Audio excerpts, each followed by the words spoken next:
It was a missed opportunity, a wastage of people's time.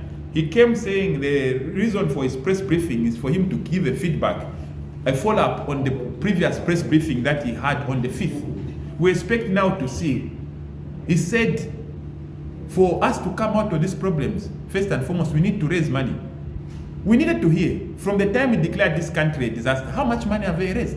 He didn't mention a single dime. He said, no, we are rerouting and realigning our budget. He didn't even know whether that budget has been approved. He was asking the minister there. So we saw him coming for a talk show, even on things he doesn't know. He thought he can meander, talk, speak all the confusion, speak populist, come tell people that no, now civil servants, those who can afford to drive cars, can drive them even over weekend, can take cars. He has cancelled the directive from cabinet. That was an oxymoron. It was very confusing. We thought as a country we are cutting down on costs, and the president comes and just undoes the very thing that we're supposed to be doing. What we saw was serious chipante, lack of direction come. He did not say anything sensible that is bankable for us as a country. He came to speak things disjointedly. He's talking about cutting costs. He started talking about reams of papers. That's the only example he gave. No, cut down on reams of... Who told him that the country is losing money to reams? In fact, we need more reams of paper so that this government can start writing down, not just talking. We are wasting money on tax holidays there on the Copper Belt. We are losing money because we are selling electricity outside when Zambia is supposed to be productive. He imports electricity from Tanzania just to come and sell it to Namibia, South Africa. Is that okay?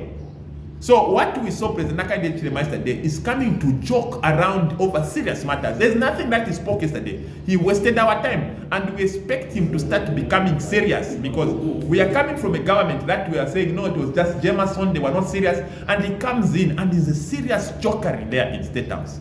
So as economic freedom fighters, we are challenging him, let him become serious.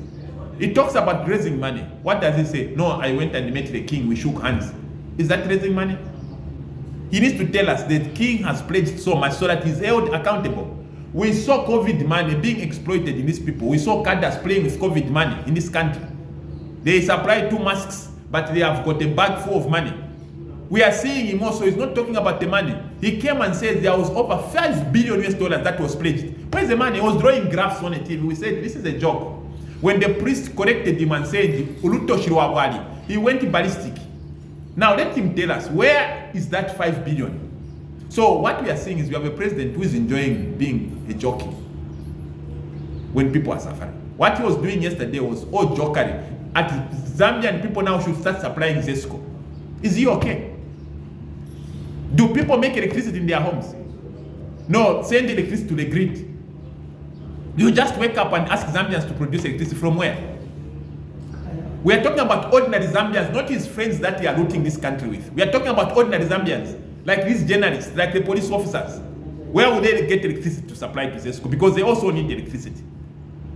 So that kind of utopian thinking, of thinking you can simply tell Zambians to produce electricity and supply Zesco, and we have that kind of mediocre thinking, I think it was very disheartening. Very disheartening. To watch him yesterday, it was very disheartening for the people of Zambia. He's talking about cutting down on expenditure.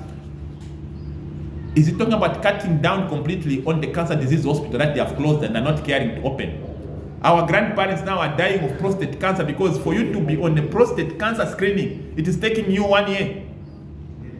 So we have a government that is a serious jokery. They are not paying attention to what is happening. They are singing, you're saying he's a hard-working president. Hard-working what? What does he even do?